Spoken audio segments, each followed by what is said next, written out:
আমাদের অনন্য স্টোরি সকল প্রকার পার্ট গল্প দেখতে আমাদের চ্যানেলটি সাবস্ক্রাইব করে পাশে থাকা বেল আইকনটিতে ক্লিক করে অল নোটিফিকেশন অন করে দিন। আমি কখনোই বলবো না আমার বোনকে আমরা যেমন সুখে রেখেছি তুইও রাখিস। আমি বলবো তুই তোর মতো করেই আমার বোনকে দেখে শুনে রাখিস, তার ভুলগুলো শুধরে দিস। বাংলাদেশে জন্ম নিলেও সে বাংলাদেশের কালচার সম্পর্কে অনেক কিছু জানে না, মানিয়ে নিবে, তবে মানিয়ে নেওয়ার সময়টুকু দিস, পাশে থাকিস, সাপোর্ট দিস। সেও ছোট মানুষ, জেদ বেশি। কখনো যদি ওর সঙ্গে মতের মিল না হয় তাহলে সেই মুহূর্তে জোরাজোরি করিস না, পরে ঠান্ডা মাথায় বুঝাস, দেখবি বুঝবে। বাবাকে খুব কম পেয়েছে তো, তার সব আবদারের মানুষটা আমি। দেখ আমার কাছে এসে কেঁদে কেঁদে তোকে চাইলো, আর আমিও প্রতিবারের মতো এবারও তার মুখের হাসি ফোটাতে তোর অনুমতি না নিয়ে আজকে এঙ্গেজমেন্ট করিয়ে দিলাম।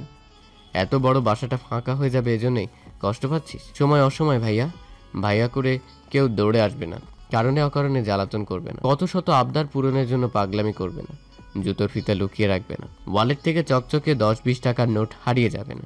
এজন্যই বুক ভার হয়ে আসছে, তাই তো? জানিস আজ সকালে আমি বাসায় পা রাখতে পারছিলাম না, মনে হচ্ছিল এই বুঝি কুকু দৌড়ে আসবে, টাকা দাও টাকা দাও করে পিছু পিছু ঘুরবে, খালি হাতে বাসায় ফিরতে দেখে ভ্রুকুটি করে তাকিয়ে থাকবে। বোনগুলো সব এমনই, সব এরা মায়ার জিনিস, মায়া বাড়িয়ে নিজের বাসা শূন্য করে অন্যের বাসা আলোকিত করাই যেন এদের ধর্ম। কষ্ট পাস না, সব ঠিক হয়ে যাবে। রূপক হাসল, অথচ তার চোখে ছলছল করছে। রেদন চট করে উঠে দাঁড়িয়ে হাঁটা তুলল। তার পক্ষে বসে থাকা সম্ভব নয়।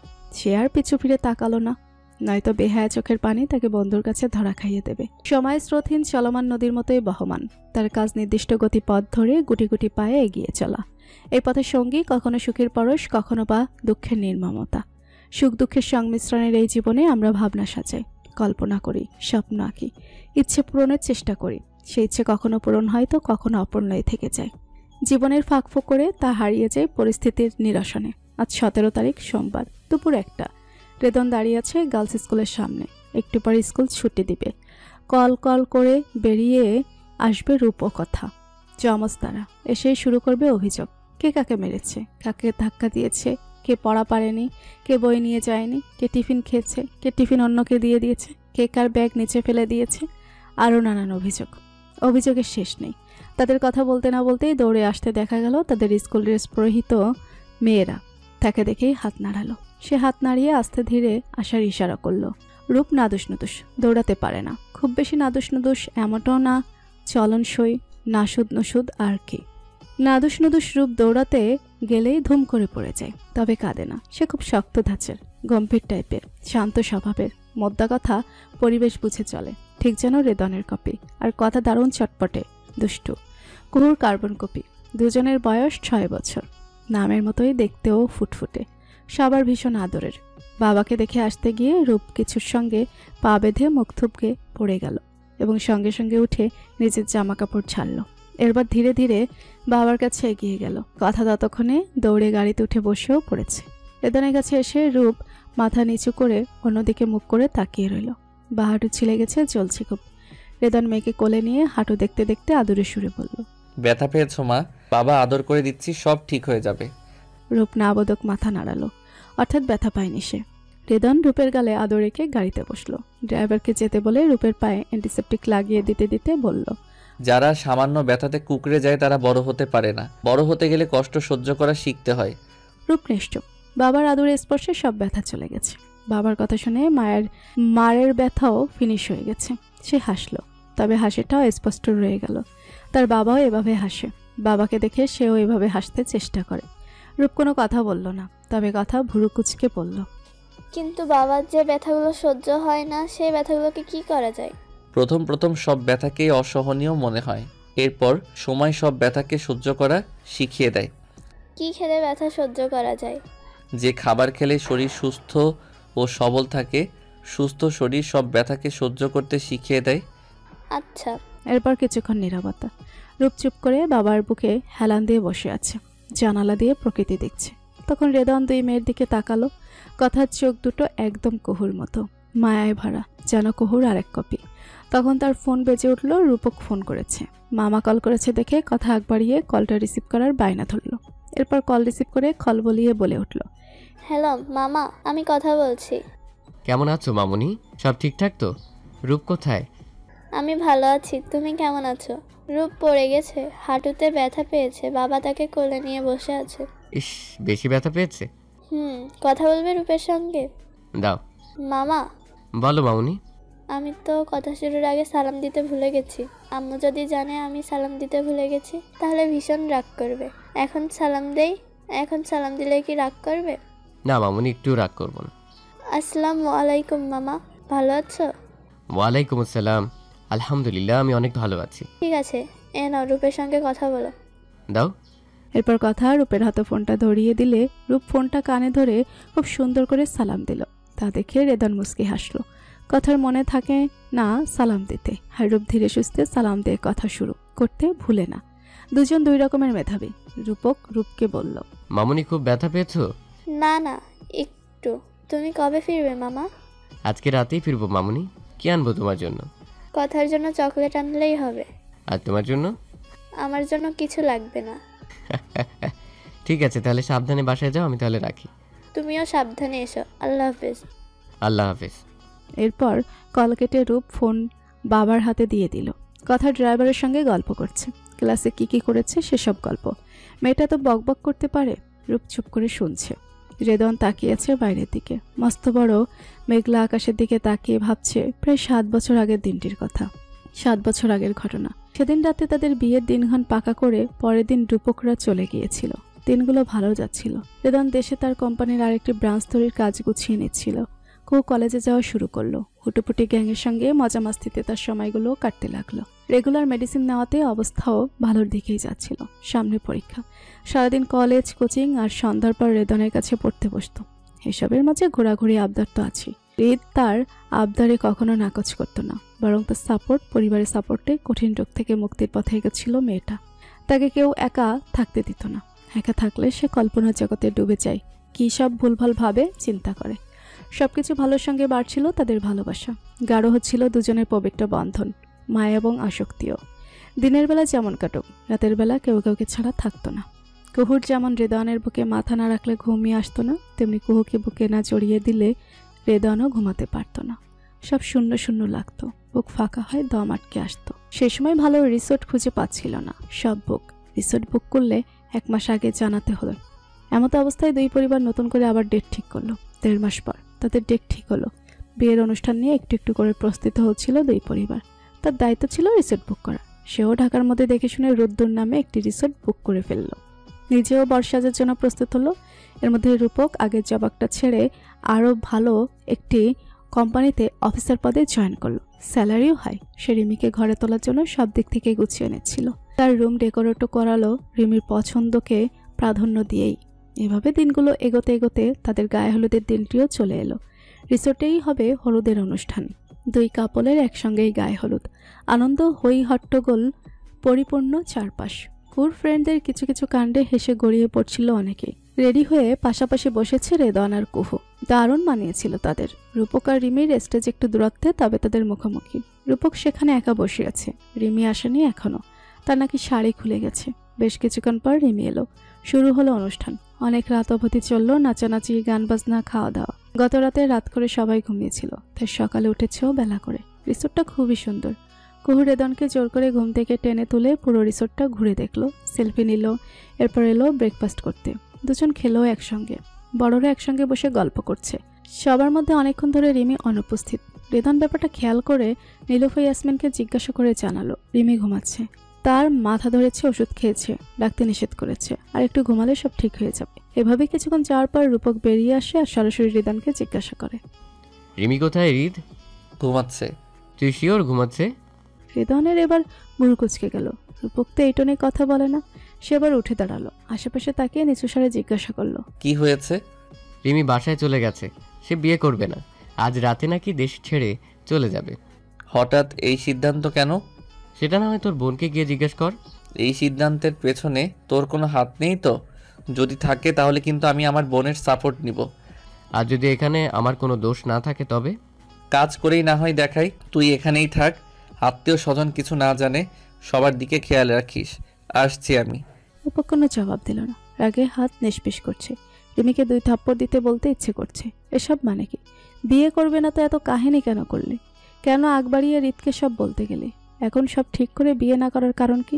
ফোনে বলেছ, কিন্তু তার একটাই কথা, সে বিয়ে করবে না। এমন করার কারণও বলছে না। রাগে মাথা ফেটে যাচ্ছে। পরিবারের কেউ এখনো জানে না কিছু, কিন্তু তাদের 2 বন্ধুর কথোপকথন শুনে কুহু হতভম্ব। সে এবার ছুটে চলল রেদনের পিছু পিছু, কিন্তু রেদনের গাড়ির নাগাল পেল না সে। অগত্যা সিএনজি নিয়ে রওনা হলো শ্বশুরবাড়ির উদ্দেশ্যে। রেদন বাসায় গিয়ে দেখে রিমি লাগেজ গোছাচ্ছে। পাসপোর্ট পড়ে আছে বেডের উপর, টিকিটও কনফার্ম। রাত 8টায় ফ্ল্যাট। এখন বেরিয়ে হোটেলে উঠতে, এরপর হোটেল থেকে সরাসরি চলে যাবে সুইজারল্যান্ড। সেখানে স্থায়ী হবে, আর কখনো দেশে ফিরবে না। তখন রিমির রুমে দরজা নক করলো রেদান। ভাইয়াকে দেখে শুকনো ঢোক গিলে মাথা কিঞ্চিত নিচু করে মেঝের দিকে তাকিয়ে রইল। তখন রেদন রুমে প্রবেশ করে খুব ঠান্ডা স্বরে বলল, এখানে কেন তুমি? এই একটু আগেই এসেছি। কেন এসেছো সেটাই তো জিজ্ঞাসা করছি। ভাইয়া, আমি বিয়েটা করতে পারবো না। কারণ? আমি কারণটা জানতে চাচ্ছি। ম্যাক্স সুইসাইড করেছে হসপিটাল এসে। আমি ফিরে না গেলে আবার সুইসাইড করবে। ওর মা ফোন করেছিল, সকালে জানিয়েছে সব। মানে আমি দায়ী থাকবো, কারণ সে আমাকে ভালোবেসে এসব করছে। এখানে রূপকের দোষটা কোথায়? তার সম্মান নিলামে তোলার মানে কি? সে কি তোমায় বলেছিল ভালোবাসতে, নাকি থ্রেট দিয়েছিল তাকে বিয়ে করতেই হবে? স্বেচ্ছায় বিয়েটা করার জন্য সবাইকে জানিয়ে এখন পিছু টানের মানে কি? আসলে দোষটা তোমারও না, তোমার পরিবারের। তারাই তোমাকে সঠিক শিক্ষা দিতে পারেনি, তাই না? ভাইয়া, চলে যাবে, যাও। বন্ধুটাও আমার, বন্ধুর সম্মান রক্ষা করার দায়িত্বও আমার। প্রয়োজনে আমি নিজ দায়িত্বে আজকের মধ্যে ওর বিয়ে দেব। তবে একটা কথা জেনে নাও, আজ যদি তোমার কারণে আমার বন্ধু কষ্ট পায়, তাহলে আমি ভুলে যাব আমার বোন ছিল। রূপকের মুখ দেখে যদি কুহুর চোখে পানি আসে, আমি ভুলে যাব আমার বোন ছিল। যদি বাবা মাকে কথা শুনতে হয়, আমি ভুলে যাব আমার বোন ছিল। তুমিও ভুলে যেও আজ থেকে তোমার ভাই মৃত। তোমাকে 1 ঘন্টা সময় দিলাম, এখন সিদ্ধান্ত নাও। একথা বলে সে পেছনে ঘুরতেই রিমি তাচ্ছিল্যের সুরে এবার বলে উঠল, বাংলাদেশে এসে তোমার মেন্টালিও বাঙালিদের মতোই হয়ে গেছে। তুমিও আজকাল ইমোশনাল ব্ল্যাকমেল করতে শিখে গেছো। সো কল্ড ভাইদের মতো নিজের মতামত অন্যের ঘাড়ের ওপর চাপিয়ে দিচ্ছ। যত যাই বলো, আমি যাবই ভাইয়া। আমি কি বলেছিলাম রূপকের সঙ্গে রিলেশনে জড়াতে? নাকি বলেছি রূপককে বিয়ে করার জন্য আমার কাছে এসে কান্নাকাটি করতে? শুধু তুমি বলেছিলে বলে আমি বাবার অমতে বিয়ে এঙ্গেজমেন্টের সিদ্ধান্ত নিয়েছিলাম। এখন কোন বিবেকে আমার দোষ দিচ্ছ? তখন বিয়ের সিদ্ধান্ত ঠিক মনে হয়েছিল, এখন মনে হচ্ছে ভুল করেছি। রাগে গজগজ করে একথা বলতেই কুহু হাততালি দিল। তালির শব্দে তারা 2 ভাই বোন ঘুরে তাকাতেই দেখে কুহু দাঁড়িয়ে আছে। সে তালি দিতে দিতে এগিয়ে এসে দাঁড়ালো রিমির মুখোমুখি। তারপর মাত্রাতিরিক্ত শীতল চোখে তাকিয়ে বেশ জেদি সুরে বলল, আজকের পর থেকে তোমাকে সম্মান করতে পারবো কিনা জানি না, তবে তোমার কারণে আমার ভাইয়া যদি বিন্দু পরিমাণও কষ্ট পায়, তবে আমিও তোমার ভাইয়ের সমস্ত সুখ কেড়ে নিব। যেই সম্পর্কের সূত্র ধরে আমার ভাইয়া তোমাকে ভালোবেসেছিল, আমি সেই সম্পর্ক রাখবো না। লাস্টবার বলছি, তুমি বিয়েটা করবে কি না? না। ঠিক আছে। একথা বলে কুহু ঘুরে দাঁড়াতে রেদন তার পথ আগলে দাঁড়ালো। তার গাল চেপে ধরে হিসিয়ে বলল, খবরদার বলছি, ওদের সমস্যার মধ্যে আমাদের সম্পর্কটাকে প্রশ্নবিদ্ধ করার স্পর্ধা দেখাবে না। বিয়ে হবে রিমির সঙ্গে, রূপকেরই বিয়ে হবে। না, বিয়ে হবে না।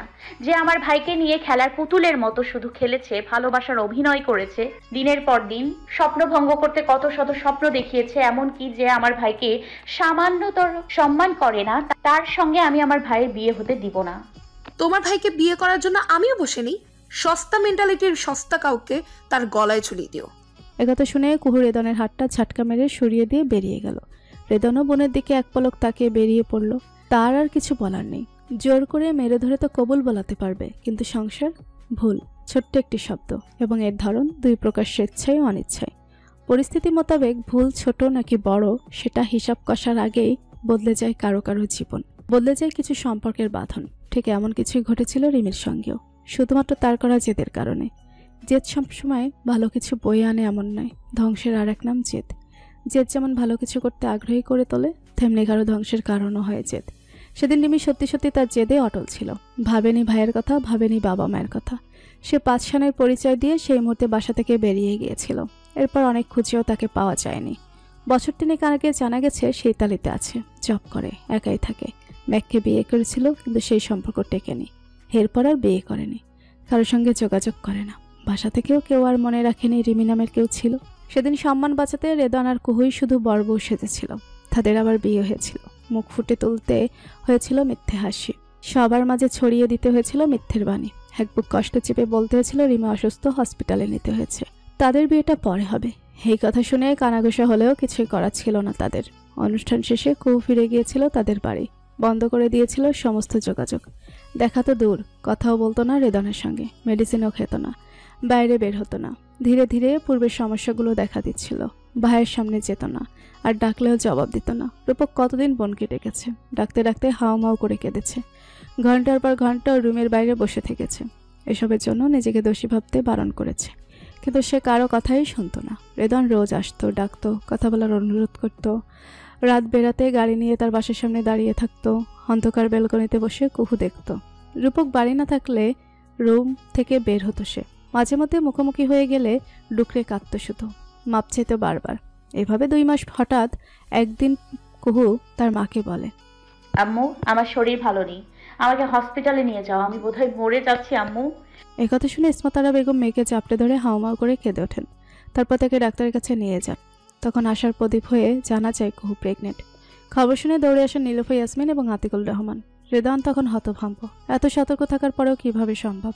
তাছাড়া ডাক্তার তাদের বারণ করেছিল মেডিসিন চলাকালীন কুহু যেন কনসিভ না করে, এতে বাচ্চার এবং মা দুজনেরই ক্ষতি হতে পারে। এরপর রেদন সঙ্গে সঙ্গে যোগাযোগ করে ডেজির সঙ্গে। ডেজি 2টো অপশন দেয়, বাচ্চা অবসান করতে হবে, নয়তো মেডিসিন বন্ধ করতে হবে। কুহু জীবনে অবসান করতে রাজি হবে না, আর মেডিসিন বন্ধ করলে কুহুর সমস্যা বাড়বে। একথা শুনে রেদনের পাগল প্রায় অবস্থা। খুঁজতে থাকে অন্য কোনো পথ। অবসানের কথা চিন্তা করলে আর বুক কেঁপে ওঠে, দম বন্ধ হয়ে আসে। এবার কুহুর কথা ভাবলে মনে হয় এটাই বেস্ট অপশন। এভাবে ভাবতে ভাবতে কেটে যায় 1 সপ্তাহ। 1 সপ্তাহ পর সে হঠাৎ করে ছুটে আসে কুহুদের বাসায়। কুহু জানতো না রেদন এসেছে। বমি করে ক্লান্ত হয়ে পানি নিতে বের হয়েছিল। ড্রয়িং রুমে কারো শব্দ না শুনে ধরে নিয়েছিল বাসায় কেউ নেই। থাকলেও যার যার রুমে হয়তো। রুম থেকে বেরিয়ে পানি নিয়ে যেতে যেতে রেদনের সঙ্গে চোখাচোখি হয়। দৌড়ে গিয়ে দরজা আটকানোর আগে রেদনও দৌড় দেয়। দরজার ফাঁকে হাত রাখে। কুহুর দরজা আটকাতে গেলে চাপা লাগে রেদনের হাতে। হৃদ ব্যথাতুর শব্দ করে ওঠে। কাঠের দরজায় 2 আঙ্গুল থেতলে গেছে। সেটা দেখে কুহু দরজা ছেড়ে দেয়। 2 পা পেছনে সরে যায়। রেদনের রুমে ঢুকে হাত ছাড়তে থাকে। ব্যথায় হাত টান টান করছে। কুহু হাতের জগটা এগিয়ে দেয় পানিতে হাতটা চুবানোর জন্য। রেদন হাসে, কষ্টমাখা হাসি ঠোঁটে এঁটে বলে, শরীরের কষ্ট চোখে পড়ল? এতদিন যে ভেতরটা বিশ্রীভাবে ক্ষত বিক্ষত হয়ে যাচ্ছিল সেটা দেখলে কি করতে? কুহু মুখ ফিরিয়ে নিল। এদিক ওদিক তাকিয়ে দরজা খুলে বের হতে গেলে রেদন আটকে দিল। জাপড়ে ধরল শক্ত করে। কুহু মিনমিন করে নিজেকে ছাড়ানোর চেষ্টা করতে করতে বলল, অ্যান্টিসেপটিক নিয়ে আসে, আমার থেতলে গেছে, রক্ত ঝরছে। লাগবে না। না লাগলেও ছাড়ুন, সব সম্পর্ক চুকে বুকে গেছে। এখানে কি? বললেই হলো চুকে বুকে গেছে। এখানে কি? মনেটা কি? আমার বউ বাচ্চা যেখানে, আমিও তো সেখানেই থাকবো, তাই না? বাচ্চা শুধুই আমার, আর কারণ নয়। এ কেমন অবিচার? রাত জেগে পরিশ্রম করলাম আমি, আর ফুল ক্রেডিট নিবে তুমি? বেহায়া কথাবার্তা না বলে ছাড়ুন আমায়, ভালো লাগছে না এসব। একদিন ধরে বুকটা খা খা করছে। একটু থাকো না এভাবে। থাকলে কি হবে বলো? ধরো, জড়িয়ে ধরে থাকবো, আর কিচ্ছু না, প্রমিস।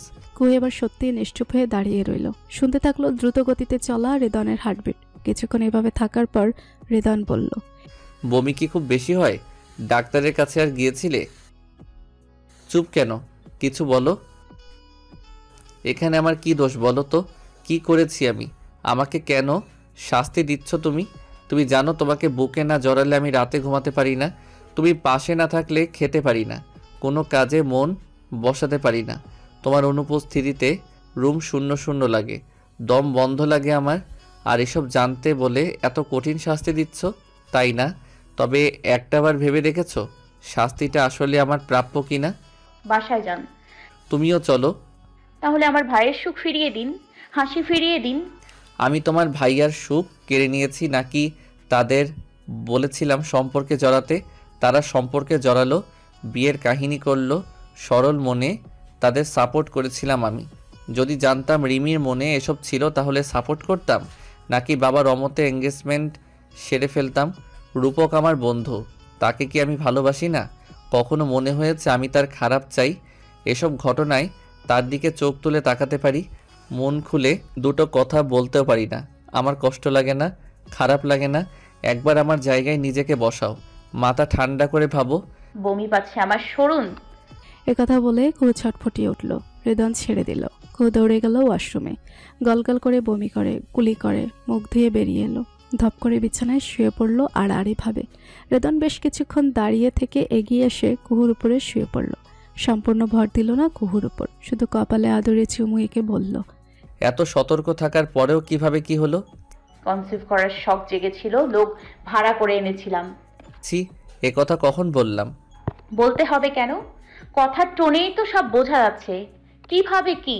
হ্যাঁ, ডাউট করছেন আমাকে? এই কমাসে কারোর সঙ্গে শুয়েছি নাকি জানতে চান? তাই তো? হ্যাঁ, শুয়েছি, বেশ করেছি। হায় আল্লাহ, এই পাগলকে নিয়ে আমি কই যাব? বলি এক, বুঝে আরেক। একথা বলে হৃদন কুহুর গলায় মুখ গুছিয়ে দিল। শ্বাস টেনে নিল পরিচিত সেই ঘেরা। তারপর ছোট ছোট চুমু এঁকে পাশে শুয়ে তাকিয়ে রইল কুহুর দিকে। কুহু চোখ বন্ধ করে শুয়ে আছে, মুখটা শুকিয়ে গেছে, চোখের নিচে কালি, রাত জাগা চিহ্ন হয়ে ধরা দিচ্ছে। হৃদন এক হাতে মাথা রেখে কাঁধে শুয়ে আর একটু এগিয়ে এলো। কুহুর চুলে বিলি কেটে দিতে দিতে আসন্ন ঝড় উঠবে জেনেও বলল, কুহু, খুব ভালোবাসি তো। ঠিক কতটা ভালোবাসি উপলব্ধি করেছো কখন বলো? তবে রাগ বাগ যা ইচ্ছে করো, দূরে সরিয়ে দিও না প্লিজ। ছেড়ে থাকতে কষ্ট হয়। ডেইজির সঙ্গে কথা বলেছি, সে একটা উপায় বলে দিয়েছে। কি উপায়? অ্যাবর্শন ও করবে। আমার কাছে সবার আগে তুমি, এরপর আমরা পরেও আবার বাচ্চা নিতে পারবো। তাছাড়া তোমার বয়স কম, কনসিভের দীর্ঘ জার্নিটা সামলে উঠতে পারবে না। আগে মনে ছিল না আমার বয়স কম? তখন ঠিকই তো হামলে পড়েছিলেন, বুঝে নিয়েছিলেন স্বামীর অধিকার। তখন যখন ভার্জিনিটি লস করতে এসব কিছু স্মরণ হয়নি, তাহলে আজ কেন? ও, দায়িত্ব নিতে ভয় পাচ্ছেন? নিতে কে বলেছে? হৃদন হতভম্ব, শুধু হতবাক হয়ে রইল কুহুর দিকে।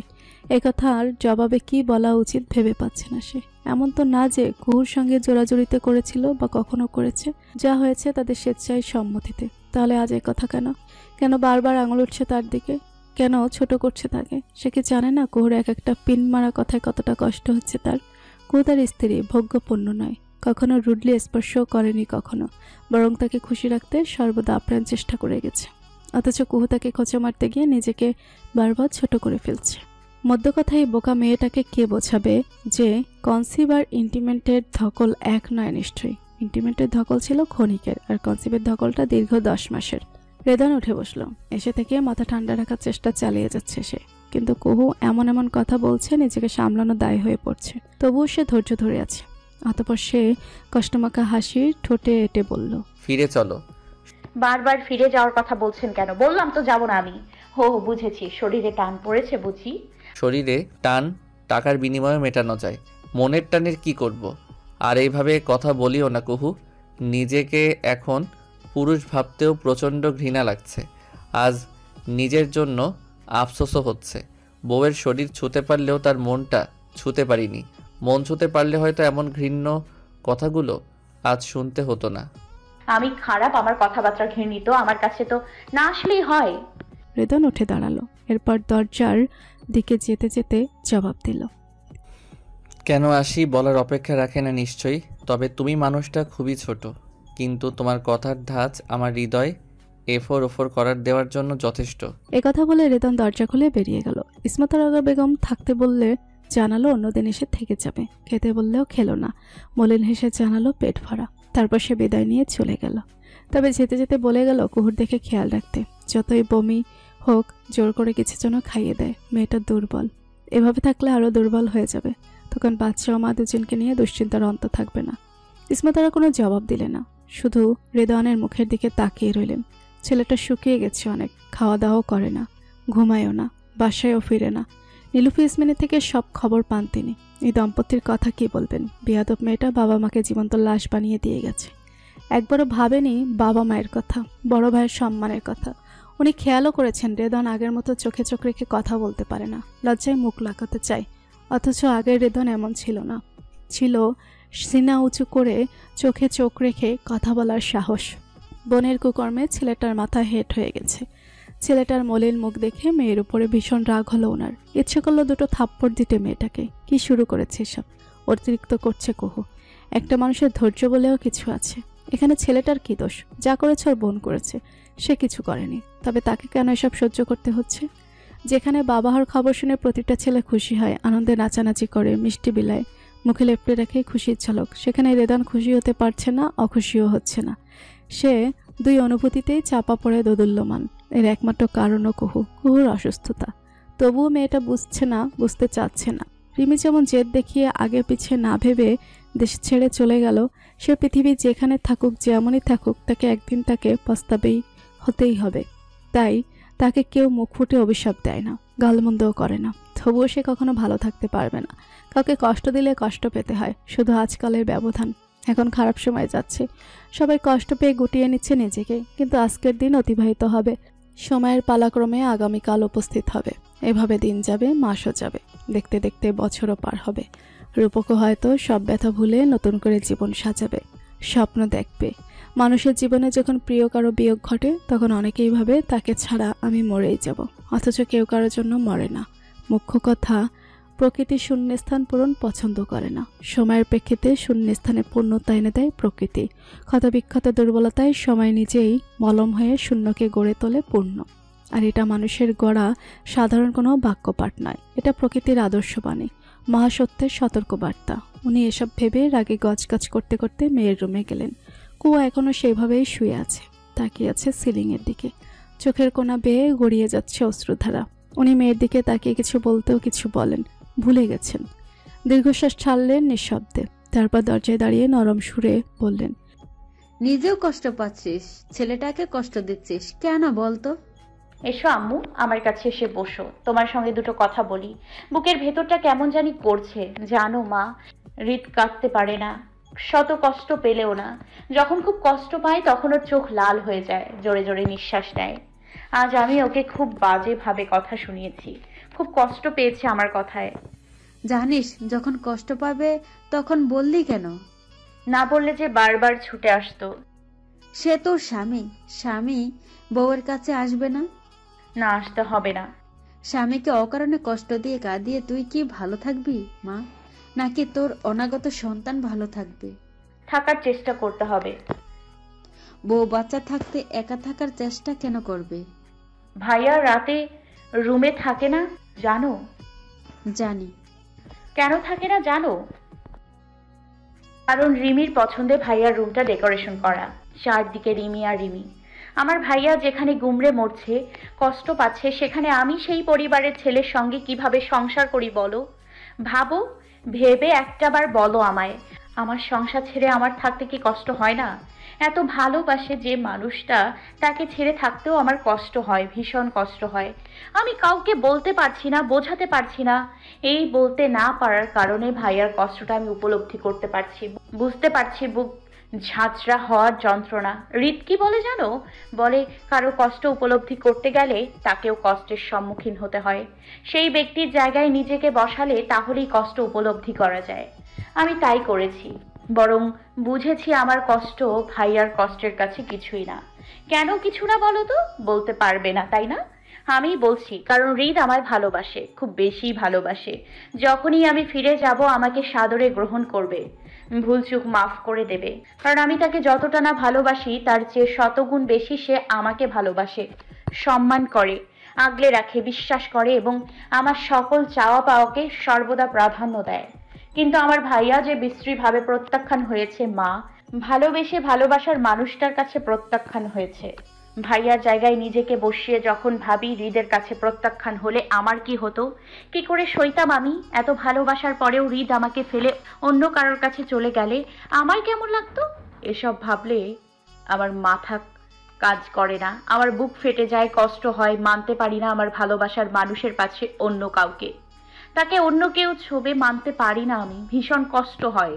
এই কষ্ট বোঝো মা, উপলব্ধি করেছো তুমি? ঠিক বুকের পাঁজর ভাঙলে যেমনটা কষ্ট হয়, এই কষ্টটাও ঠিক তেমনই। আমার ভাই মোড়ের উপর দিয়ে গেলে মুখ লুকায়। বিয়ে ভাঙার কারণ কেউ জানতে চাইলে মিথ্যে কথা বলতে হয়। সে রাতে রুমে থাকে না।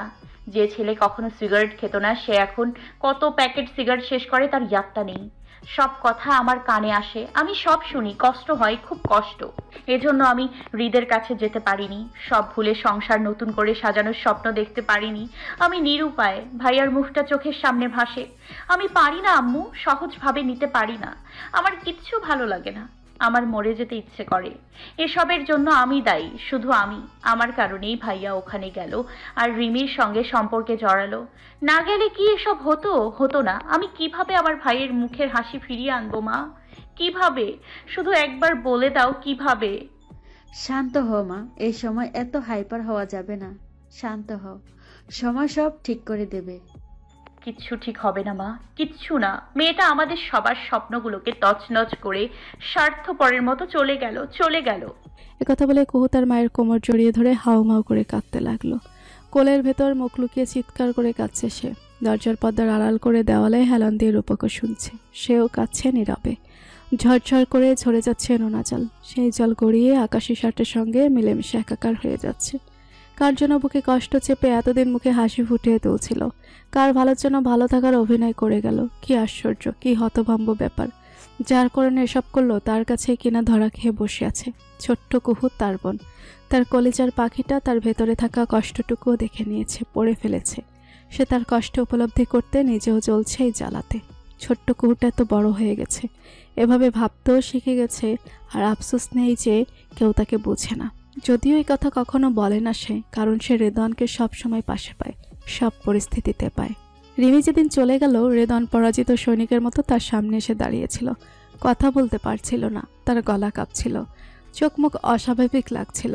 হঠাৎ দাঁড়িয়ে থাকতে থাকতে রেদন হাঁটু গেড়ে মাটিতে বসে পড়ল। হাত জোর করতে গেলে রূপক নিজেও তার মতো করে বসে পড়ে। শক্ত করে জড়িয়ে ধরে বন্ধুকে। বন্ধুর কষ্ট কমাবে কি, সেই রেদনকে জড়িয়ে ধরে কেঁদে ফেলে। রেদন কিছু বলতে পারে না, শুধু শক্ত করে তাকে জড়িয়ে ধরে। সে নিজেও জানে না আদৌ কখনো সব ঠিক হবে কিনা, ভাঙা সম্পর্কগুলো কখনো জোড়া লাগবে কিনা। রিমির হুটহাট করে নেওয়া ভুল সিদ্ধান্ত কতগুলো মানুষের জীবন বদলে দিল। এজন্য শুধু রিমি দায়ী। রূপক দাঁড়ালো না, ছুটে রুমে গিয়ে দরজা আটকে ওয়াশরুমে চলে গেল। শাওয়ার অন করে কাঁদতে লাগলো ইচ্ছে মতো। বাইরে দাঁড়িয়ে কাঁদতেও লজ্জা লাগছিল তার, কেউ দেখে ফেলার মতো বেস্টিকল লজ্জা। কিছুক্ষণ আগে রেদন বের হতেই তার সঙ্গে দেখা হয়, টুকটাক কথা হয়। হঠাৎ তার নজর পড়ে রেদনের হাতের দিকে, রক্ত ঝরছে। হাত ধরতে গেলে রেদন দুপিছিয়ে গিয়ে হেসে মাথা নাড়ালো। এরপর আসি বলে গাড়ি টান দিয়ে চলে যায়। বন্ধু এমন হাসির মানে সে বুঝে, খুব ভালো করে বুঝে। পরের দিন সকালবেলা রূপক তার রুমের ডেকোরেশন পুনরায় চেঞ্জ করে ফেললো, আসবাবপত্র চেঞ্জ, একদম নিজের মনের মতো করে সাজালো সবকিছু। রাতে থাকতে শুরু করলো রুমে। সবসময় গুনগুন করে গান গায়, কথা বলে, নিজেকে হাসে, দুষ্টুমি করে অন্যকে হাসায়, টুকটাক রান্না করে, টেস্ট করার দায়িত্ব দেয় কুহুকে। হুটোপুটি গ্যাংয়ের সবাইকে ডেকে বাসাতে আড্ডা জমায়, পিকনিক করে। এভাবে কিছুদিন চলে। প্রেগনেন্সি সিনড্রোম দেখা দিতে শুরু করে কুহুর শরীরে। ধীরে ধীরে পেটও বড় হতে থাকে, স্বাস্থ্য খারাপ হতে থাকে, হাঁটাচলা করতে পারে না, খেতে পারে না, রাতে ঘুম হয় না, এমন নানান সমস্যা দেখা দেয়। হঠাৎ একদিন রেদন তল্পিতল্পা নিয়ে কুহুদের বাসায় হাজির হয়। কুহুর আমাতে থাকতে শুরু করে। কুহু বিরক্ত হয়, কথা বলে না, কখনো কখনো এড়িয়ে চলে, কড়া কথা বলে। এমনকি তার রুমেও রেদনকে থাকতে দেয় না। অগত্যা রেদন রূপকের রুম থেকে দিয়ে সে রূপকের রুমে থাকতে শুরু করে। আর বেচারা রূপকের ঠাঁই হয় ড্রয়িং রুমে। ভাইয়ের সমস্যা হচ্ছে দেখে কুহু বাধ্য হয়ে রেদনকে থাকতে দেয়। এভাবে নানান ঘটনার মধ্যে দিয়েই সবার সঙ্গে সবার সম্পর্ক সহজ হতে শুরু করে। বাসাটাও ধীরে ধীরে প্রাণ ফিরে আসে। খুনসুটি ঝগড়া হয়, তবে ক্ষণিকে তা ঠিক হয়ে যায়। মাঝে মাঝে নীলুফা ইয়াসমিন ও আতিকুল রহমান এক গাদা খাবার নিয়ে হাজির হন। দিনভর চলে আড্ডা, খাওয়া দাওয়া। এভাবে সেকেন্ড, মিনিট, ঘন্টার কাঁটা পেরিয়ে দিন যায়। দিন পেরিয়ে যায় অনেকগুলো মাস। আর এই পুরো সময়টাতে ছোঁয়ার মতো সঙ্গী হয় রেদন। ভাইকে স্বাভাবিক হতে দেখে ধীরে ধীরে কুহুও স্বাভাবিক হয়, মেনে নেয় রেদনকে।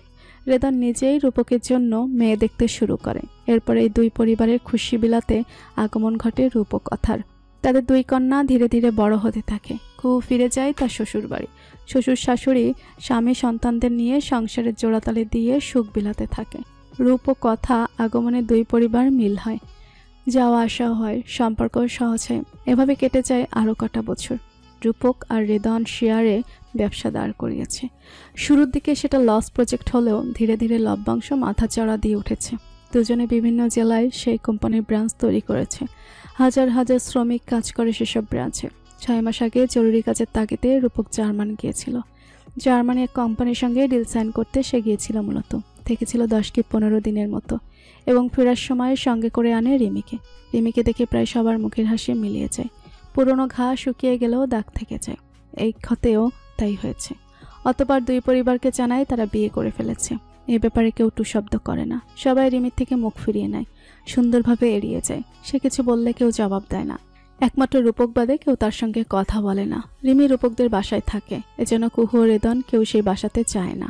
ইসমাতারা মাঝে মাঝে এসে দেখা করে যান। মাঝে মাঝে রূপ আর কথা দুজন গিয়ে ঘুরে আসে। রূপকের সঙ্গে কুহুও কথা বলে না, কারণ যার কারণে এতগুলো মানুষ কষ্ট পেয়েছে, কেঁদেছে, অথচ সে নিজের ভালো বুঝতে সবাইকে উপেক্ষা করে চলে গিয়েছিল।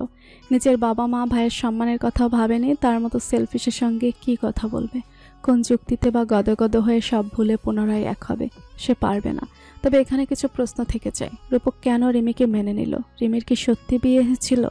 এতদিন পর রিমিকে কোথায় পেল? মোদ্দা কথা, এত কিছুর পর কোন যুক্তিতে রূপক রিমিকে বিয়ে করলো, কেন করলো? এই প্রশ্নগুলো প্রথম দিন ইসমাতারা নিজের সরাসরি করেছিল রূপককে, তা আবার মা হয়ে সবার সামনে। এই প্রশ্নে প্রশ্নবিদ্ধ হয়ে রূপক রিমির চোখে চোখ রেখে বলেছিল, যাকে ভালোবাসি তার দোষ গুণ মিলিয়েই ভালোবেসেছি। তার গুণটা যেমন মনে রেখেছি, দোষটা মাফ করে দিয়েছি। ইচ্ছে ছিল রিমি বিয়ে করুক, অন্যের বাচ্চা মা হোক। তবে যদি কখনো কোনো দিন সে আমার কাছে আমার হতে ফিরতে চায়, তাহলে আমি তাকে ফিরিয়ে দেব না। সে ডিভোর্সি। মা, রিমি বিয়েই করেনি। ম্যাক ওর মগজ ধোলাই করে বুঝিয়েছিল যে বাঙালি বউদের একঘেয়েমি জীবন, এদের জীবনে হেসেল সামলানোই সীমাবদ্ধ। এরা স্বাধীনতা পায় না, এদেরকে কোনো স্বাধীনতা দেওয়া হয় না। শ্বশুর শাশুড়ি স্বামী সন্তানের সেবা করেই জীবন শেষ। এমনকি কুকুর ব্যাপারে নানান কথা বলে তার ভেতরে জেদের সৃষ্টি করেছে। বোকামিটা সেসব শুনে জেদের বসে বিয়ে করবে না বলে দেশ ছেড়েছিল। গিয়ে বুঝে ভুল করেছে সে। বাসায় ফেরারও মুখ নেই। পরে একজনের সাহায্যে ইতালি চলে যায়, সেখানে জব করে। ম্যাক তার পিছনে হতে চলে যায় জার্মান। সেখানেই তার সঙ্গে আমার দেখা। প্রথমবার আমাকে ফাঁকি দিয়ে চলে গিয়েছিল, এবার আর পালানোর সুযোগ দেয়নি। এবার জোর বিয়ে করে ধরে এনেছি। তোমরা তো আমাকে ভালোবাসো, তাই না? তোমরা চাও আমি ভালো থাকি। তাহলে বলবো তোমরা ওকে মাফ করে দাও, মেনে নাও, তাহলেই আমি ভালো থাকবো। আমার সব ভালো থাকাটুকুই ওর মধ্যে সীমাবদ্ধ। এভাবে রিমি আবার ফিরে এসেছে। সে রূপকের স্ত্রী হয়ে লোকসমাজে পরিচিত। হঠাৎ ব্রেক কষাতে রেদানের ভাবনা ছেদ ঘটল। সে ধাক্কাকে ফিরে এলো বর্তমানে। কপাল কুচকে কিছু বলার আগে ড্রাইভার নেমে গেল। রেদন জানালা দিয়ে মাথা বের করে দেখে কুহু তার স্কুটি নিয়ে দাঁড়িয়ে আছে। কী সব বলাবলি করছে ড্রাইভারের সঙ্গে। ব্যাপারটা বোঝার জন্য রেদন বের হতেই কুহু বলল, এই যে মিস্টার হ্যান্ডসাম, আমার সঙ্গে আসুন। এই রোদের মধ্যে স্কুটি নিয়ে বেরিয়েছে কেন তুমি? শখে খুশির ঠেলায়। এবার জলদি আসুন। যেখানে যাওয়ার বিকেলে যাব। এখন রোদের মধ্যে কোথাও যাবে না তুমি, গাড়িতে ওঠো। রূপ কথা শোনো মামনি, তোমরা বাসায় গিয়ে ফ্রেশ হয়ে দাদুমণির কাছে গুড গার্ল হয়ে খেয়ে নিও, কেমন? আমি আর বাবা একটা কাজে যাচ্ছি, কাজ সেরে জলদি জলদি ফিরে আসবো। ওকে মামা। তারপর রেদনের কথা উপেক্ষা করে কুহু ড্রাইভারকে যেতে বলল। ড্রাইভার বাধ্য হয়ে চলেও গেল। রেদন প্রচণ্ড বিরক্ত নিয়ে তাকিয়েছে কুহুর দিকে। তা দেখে কুহু গাল ভর্তি হাসলো। এরপর রেদনের আপাদমস্তক চোখ বুলিয়ে হেলমেট এগিয়ে দিয়ে পড়তে ইশারা করলো। রেদন বাধ্য হেলমেট পরে কুহুর পেছনে বসে পড়ল। এই রোদের মধ্যে কোথায় যাচ্ছ বলবে তুমি? বাসায়।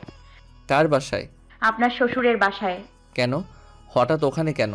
এই স্কুটি থামাও, আমি যাব না। আপনি যাবেন, আপনার ঘাড়ও যাবে। কুহু, রিদওয়ান। দিন দিন বড্ড বেয়াদব হচ্ছ তুমি। বলে যেও না তুমি 2 কন্যার মা।